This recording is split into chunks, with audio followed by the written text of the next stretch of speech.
Welcome back to the show, ladies and gentlemen, boys and girls, heroes and villains. I'm your host, Deshaun Fauntleroy. I know your time is precious, so we're going to get right into today's episode. Today, we have the owner of Millennium Edge Apparel coming on. His name is Dwayne Adams. We're going to be discussing what it was like for him to grow up in Oakland. We'll be talking about his journey along with, we'll be talking about his basketball playing experiences with Leland. Dwayne also works with youth. We'll also get into discussing today's basketball culture. And finally, we'll get into more of what Dwayne has going on with his business ventures. So without further ado, I want to welcome Dwayne Adams to the Sports Mastery Podcast. Dwayne, what's going on, brother? Tell us what you're up to today. Well, today I'm ready to sit down and talk about this. It's a story that needs to be told when it comes to dealing with basketball, growing up in Oakland, and, of course, playing with my man Leland, probably one of the best ball players I ever played with. And I'm not saying that because we live. I'm saying it because that's the way I feel. It's the truth. You know what's interesting, man? I don't know if you heard it yet, but we interviewed Chris Dennis. Now, was you, Leland, and Chris Dennis on the same team when y'all played? Yes, sir. We was. Yeah. This is gonna be good right here, man. I've been looking forward to it. I know you've been busy, Leland been busy. I've been in the middle of a move, man, and it's good to finally get you on, man. So you know, I met a different Leland, bro. And when I met Leland, we was playing football. So for several years, he would tell me about his youth growing up in Oakland, playing on the hard court. You know, coming across guys like Gary Payton, Jason Kidd. I saw a few pictures of him, when he was about 210 pounds, muscle stride. Now, remember when I met him, he's the nose guard at, playing the one technique at like 275 pounds. Right. You know what I mean? So you know a different Leland, and I know a different Leland. So, right. Tell us about what it was like growing up in Oakland and playing basketball with Leland, bro. Okay. Well, first of all, growing up in Oakland, it's a test. And what I mean by that is that it's like a melting pot. You got so many different type of personalities that's roaming out in Oakland. You know what I'm saying? You got East Oakland, you got West Oakland, you got North Oakland, and everybody has a different type of vibe. Now, you're going to be tested growing up in Oakland. I'll tell you that right now. And I'm not saying that to say that Oakland is the hardest place in the world, but you're going to be tested. And what you had to do is you had to have some type of balance. If you was too tough, eventually that person get taken out. If that's by going to prison or being murdered or just ending up on some type of drugs or something like that. If you got balance, you know how to navigate yourself through it. As far as growing up, as far as playing basketball, it was like this. In Oakland, if you was considered and Leland know this word we used to use back in the days, a mark. Yeah. if you was a mark, you was gonna get everywhere you go, that name would follow you. Whether you was in East Oakland, when you go to West Oakland, somebody over there knew you. They'd be like, "Oh man, dude, he a mark." So everybody was just gonna punk you out. Right. That's exactly the way it was. Now, at one point, Oakland wasn't really just what they considered just to be a ghetto. It was thriving. It was a working class neighborhood, working class people. A lot of parents back in the days wanted their kids to do better, So a lot of parents, they would live in certain areas, but at the same time, they all had decent jobs. They would make sure their kids would go to school. They would participate in things. We had a lot of things going. The one thing that we didn't have that a lot of youth have right now is we didn't have the AAU booming thing. No, we didn't. It was you played basketball on the school grounds. ONBL too. ONBL. We had ONBL, Bill Green. What was that? High Five. Yeah. Had all that. If you played in the gym, that was a luxury. Paul Pope. Oh yeah, absolutely. Yeah. So I mean, like I said, it was just a test, and if you could pass that test, you would end up having some type of balance in your life. Now, as far as Leland goes, I didn't meet Leland until I was 18 or 19, and I heard about him through this dude through Gary. Gary Watson. That's how. Let me tell you what it was. I was at Alameda. I was going into my sophomore year. They kept telling me, and we can't use bad language on this, can we?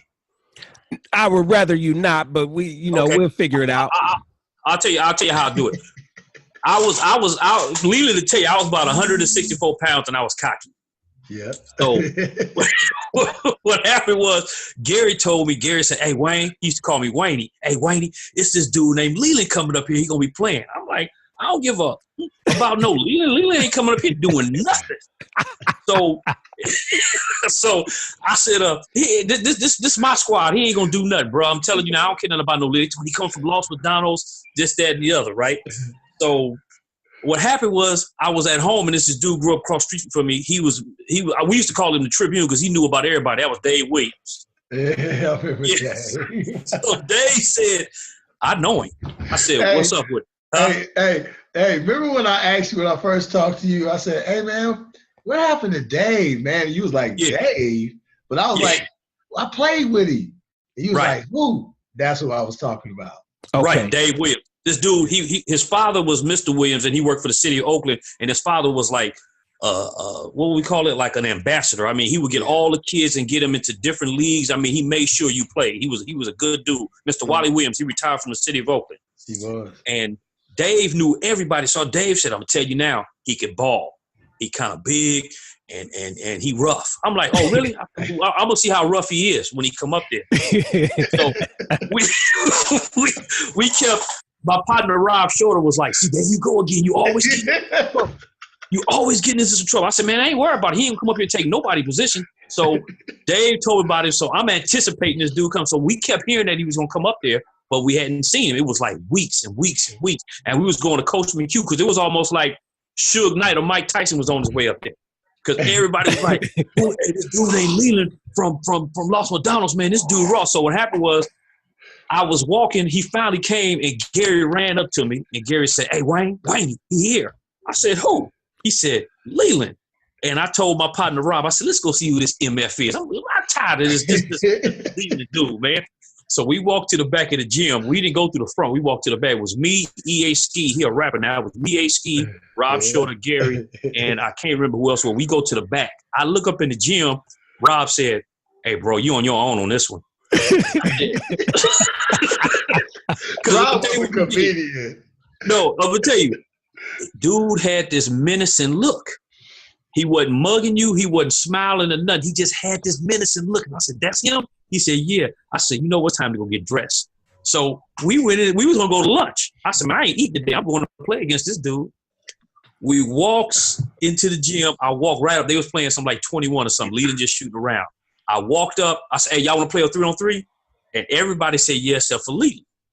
So I said, I'm guarding him. I pointed at him, but I pointed at his face, but I didn't point in his face. I said, I'm guarding him. So Leland just looked at me. He didn't know. I mean, I swear to God, I thought I was looking at Mike Tyson because this dude had a menacing look, dude. He said, I started guarding him.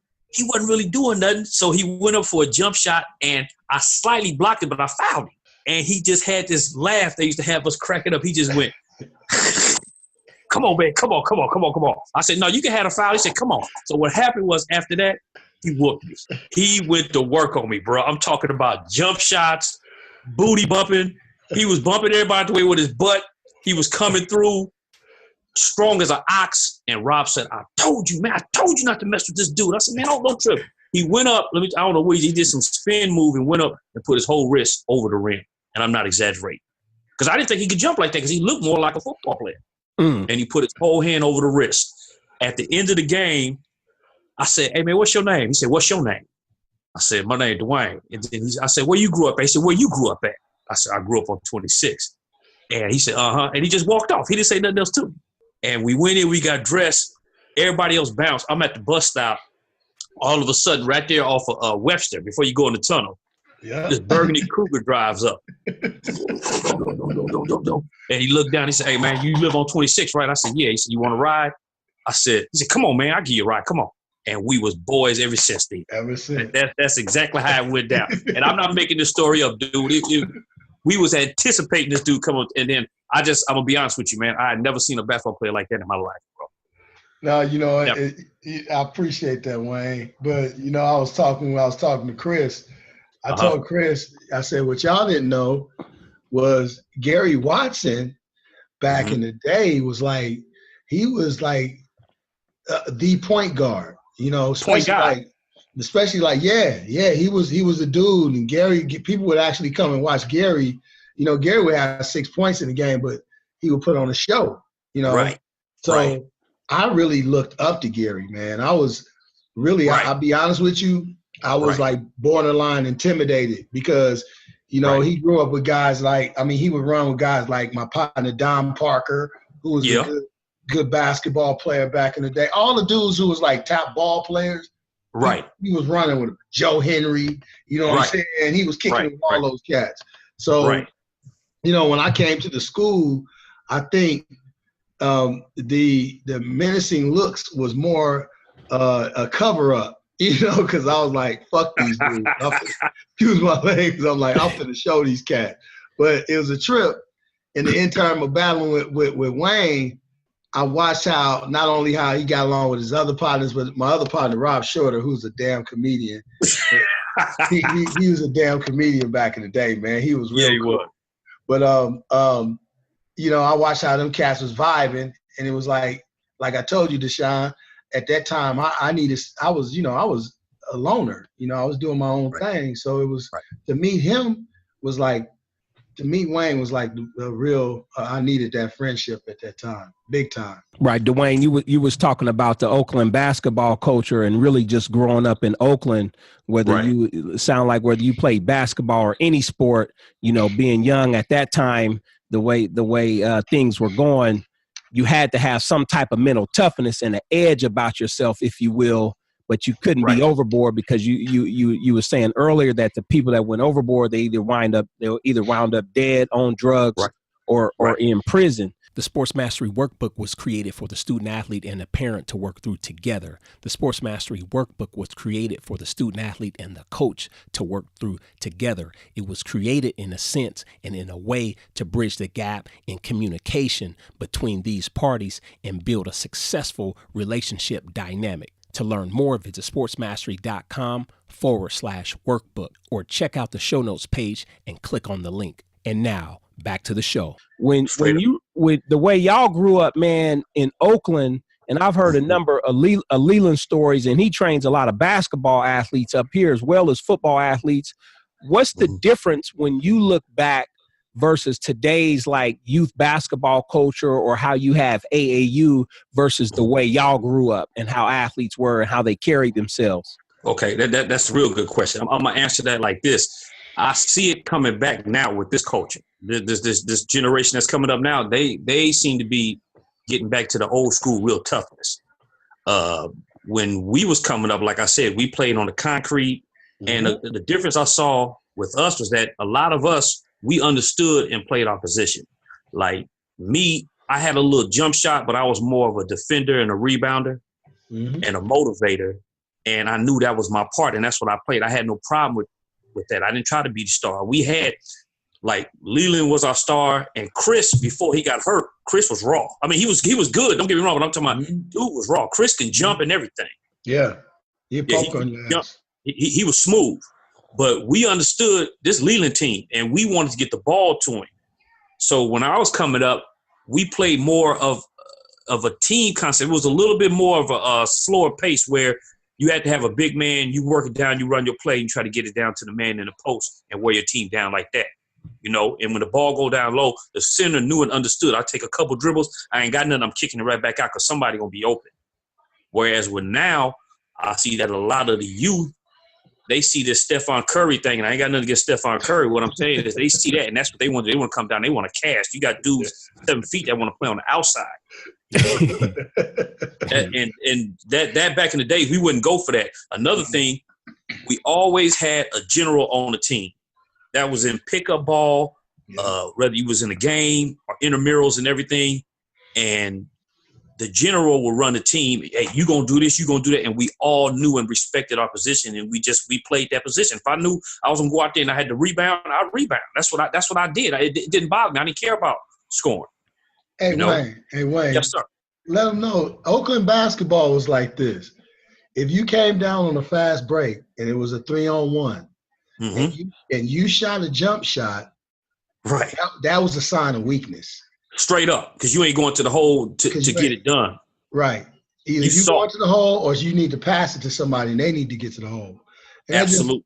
That's a trip that you were saying that, because that's one of the biggest differences in today's game, yesterday's game.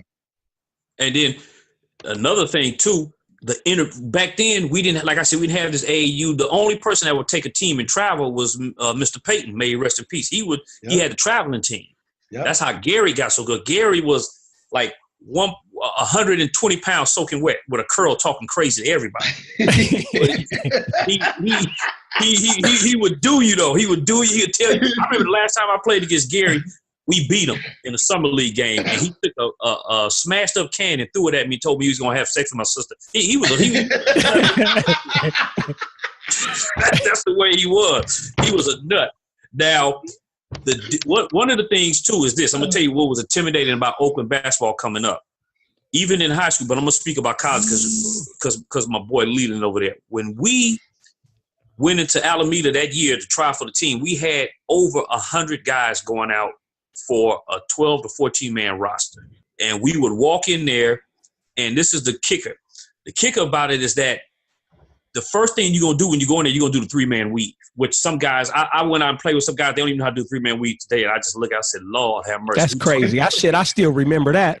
Yeah, we had the 3-man weave.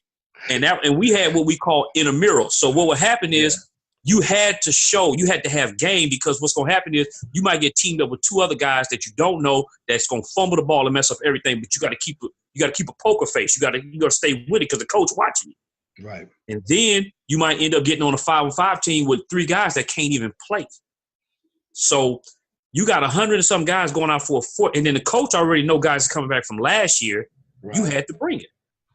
So I would say that the mental toughness and the intensity was there back in the days, because you had to make. We didn't have no signature shoes.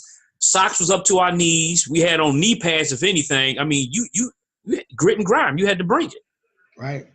So that's what I see. I see the mental toughness coming back with this up and coming generation. I see some of that toughness coming back. I think they kind of lost it, years ago. It got soft in the 2000s. And I'm not saying taking nothing away from any ball player, but I'm just saying the intensity, that mental toughness, I don't see that. And I think a lot of people are playing for, let me get that lucrative contract, where back then, the most we heard about a guy making was $400,000 to $600,000 a year, and that was it. Mm-hmm. So that's the difference. And like I said, we played as a team, and everybody knew their part, and we played all day. We go from Alameda College and go up to UC Berkeley. Kevin Johnson, all of them. What was it? Washington, the other guard. They'd be up there playing. We used to play against those guys. But we played against grown men too, and right. It was like there wasn't a time when you couldn't go and play against grown men. You had to play against grown men if you wanted to play. If you wanted to go up to Mosswood, play against grown men. You know what I'm saying? I remember me and Hook being up there at Mosswood, and we lost a dunk contest to this big 6'7" cat, but. It was a trip how we used to have to go up there and play with grown men and kids nowadays. If you used to tell a parent to let their kid go play with a grown man, they look at you like you're crazy. Right. Right. So that's one of the hugest. I think one of the biggest parts is we got tougher because we had to play with people that were older than us if we wanted to play recreational sports. Absolutely. And like I said, the gyms we had available to us was Rainbow, a Manzanita Center, a Bushrod, and they was all, you do 10 laps, you be outside the door. They was all small. And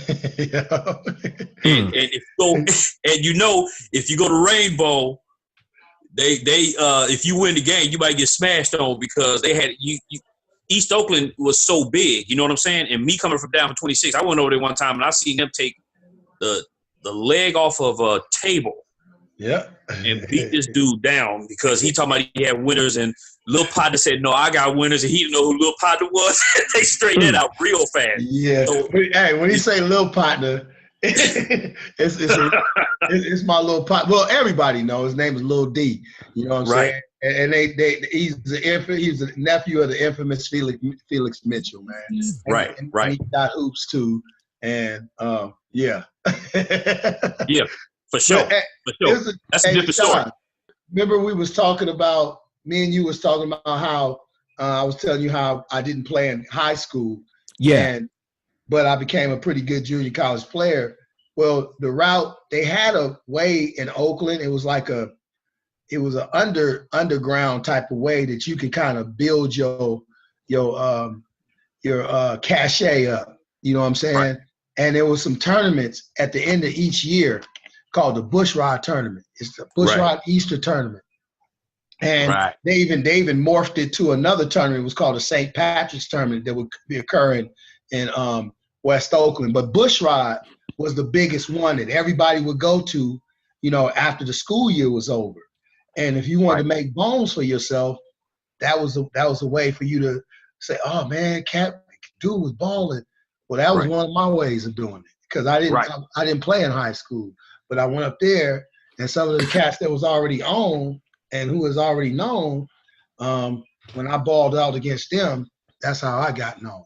You know what I'm saying? Right. Dude, Leland, I'm telling you, was the best ball player that I played with, bro. I ain't never, his jump shot was sweet. You talking about Klay Thompson? Nah, bro. You should have seen this man in his prime. I've been saying it. Hey, when you get a chance to talk to Dude and all that, ask them what I be telling them young kids up there. I be like, man, y'all don't know nothing yet. Dwayne, who would you compare Leland's game back then to today? Ooh, it's a combination. You know, I would have to say a little bit, and I'll tell you why I say these names. A little bit of Adrian Dantley, because Leland wasn't really, really quick, but he was strong. And then I would have to compare him also to Mark Aguirre. Okay. Yeah, I remember both of them. Yeah, he had game like that, but then he also had that Charles Oakley, Xavier McDaniel, that bull mentality. I mean, this dude was a beast, and I'm telling you, that take a lot. I mean, that's a lot coming from me, because I don't give out compliments. This dude, he was everything, bro. Let me share another story with you. Let me tell you how menacing he was. We had a tournament we had to play. I think we was playing against Los. No, not Los. I think it was Los McDonald's. That's in Pittsburgh. Yeah. We go into a McDonald's. All right. And Leland over there, he talking to somebody else. We in the McDonald's eating. We a basketball team. It's this dude who's been on our team named Bobby. They used to call him JJ. You remember him? Yeah. So we walked in.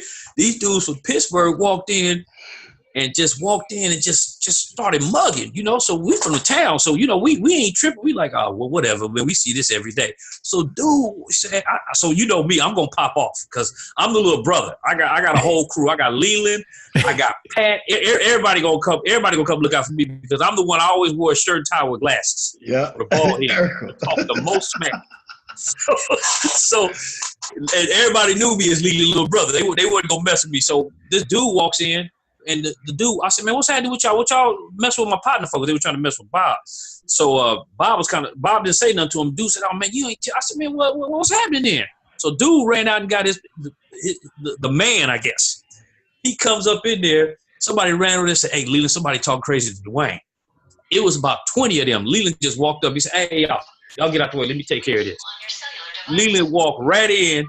And dude had on a starter jacket and he had on this gold chains and all. Leland walked right in and say, hey, listen, bro, that right there, that's my little brother. These are my partners. If anything happened to them, I ain't coming after your crew. I'm coming after you. Dude told his crew, hey, man, it's time to go. Y'all get in the car and leave. They bounced. We was in their town. That's how menacing my boy was. He used to put it down, man. Yeah, but to get back on track, I just had to get that story because I got so much I want to tell.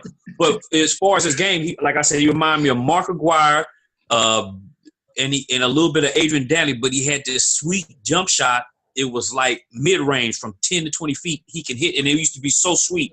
Like he would shoot like Klay Thompson. I have to compare his game to that. Now, if Leland was a lot, I'm not saying he was slow, but if he was quicker, he would have been the LeBron of that era. Luckily, he showed me a picture of him playing hoops when he was younger, and he was above the rim. You could see the feet, and then his feet, and then you could see the floor, and it looked like he was 40 inches off the ground.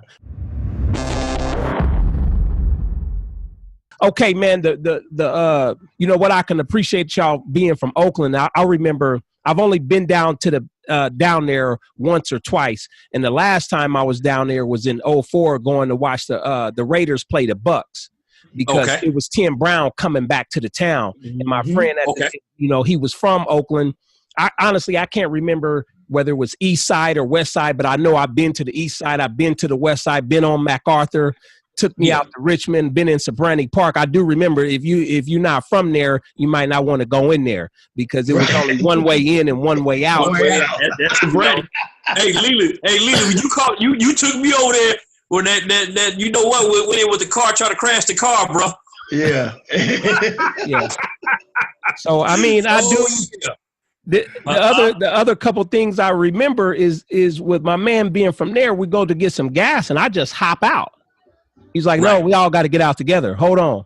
You know, because you got people that might want to take you for everything that you got. For sure. You know, I was a little younger back in '04. So he takes me to a sideshow, you know. Oh. And, you know, I had never been one, so I don't know no better. I'm kind of like on tour. He was like, bro, you got to put your camera up. They might think you the police or something. We about to have problems. Straight up. They would have said, dude, he a squad boy, man. We can't have that man coming through here, man. He gonna sit on us. Yeah, I mean, they spinning the cars, man, doing the 360, smoking up the whole scene. If you ain't from the Oakland, you don't know any better. No. You know what I mean? Sure. So I understood that real quick. You know, and I remember, I remember Leland telling me growing up off of East 85th, man.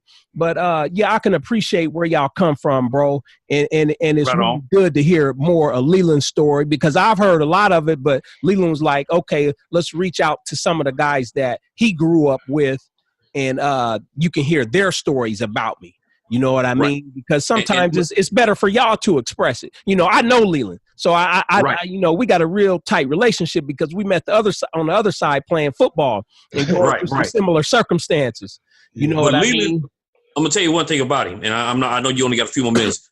One thing that I respected about him, that I still got respect for him, and my dad my father took up for him one time. My father was gonna jump on me about Leland.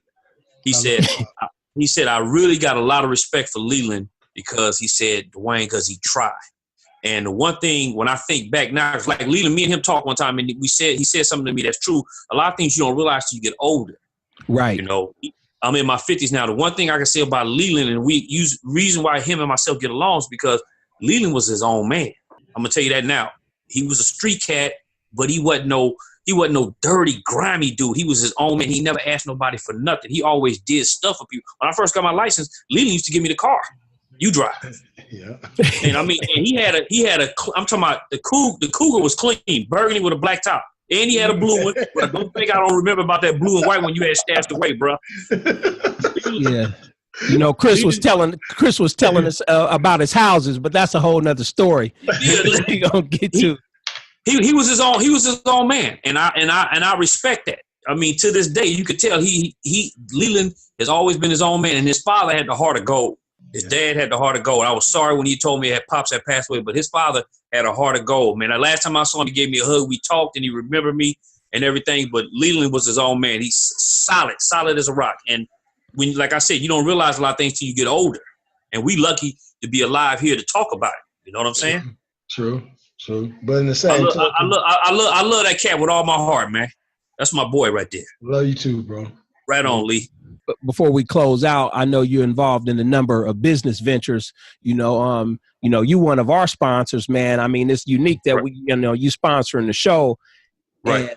And, tell my audience about Millennium Edge Apparel and what exactly is that, so they can learn more about that. Not only that, Wayne, I want you to go into we got 5 minutes, Lee. Your league that you own too. Yeah. Quickly, I own Premier Adult Basketball League, which is a 40 and over basketball league in Oakland. Is held at Soldier Town, used to be Jam Town, on Sundays from 6:30 until we finished. I got about 8 teams coming back with 10. I have Premier Basketball Association League, which is a pro-am, which starts November the 9th. Millennium Edge Athletic Apparel is an apparel company that sells athletic gear as well as work gear. And I just signed my first athlete, and I didn't get a chance to tell you guys this. She's an ex-athlete, but she's still active. Miss Ruthie Bolton. I'm gonna be doing a line for her. I like that. I'm gonna be doing a line for her. It's gonna be called the Mighty Ruthie Apparel. Matter of fact, I'm sitting on some of y'all stuff right now. I got y'all, and I need to get to the post office and mail y'all stuff, and y'all will get it. But yeah, so that's what it is. You can go to millenniumedgeapparel.com, and you can go. It's on Facebook as well, Millennium Edge Athletic Apparel, and we gonna push it. I sell everything from hoodies to T-shirts, and let me tell you, this is not nothing cheap. I can run right along with brand A, brand B, and brand C. Let's put it that way. So I'm looking, and what I really want to do is I want to be able to take this and give back and show people that, hey, if you put your mind to it, be steady, Freddie, you can make it. And that's the beauty of all of this, man, because me and Leland, we often have these conversations, and I finally got on him, and he's come on the podcast consistently where I will argue with Leland, like, bro, you got a message. It's people that actually want to hear you, you know, sir. and we we got to a point, we had a lady that has her MBA from Harvard, and she was commenting on our commentary on Last Chance U, and I'm like, see, I told you, bro. You know, we got information that we have to get out as far as helping the youth and creating a stronger student athlete culture and creating better men and women, man.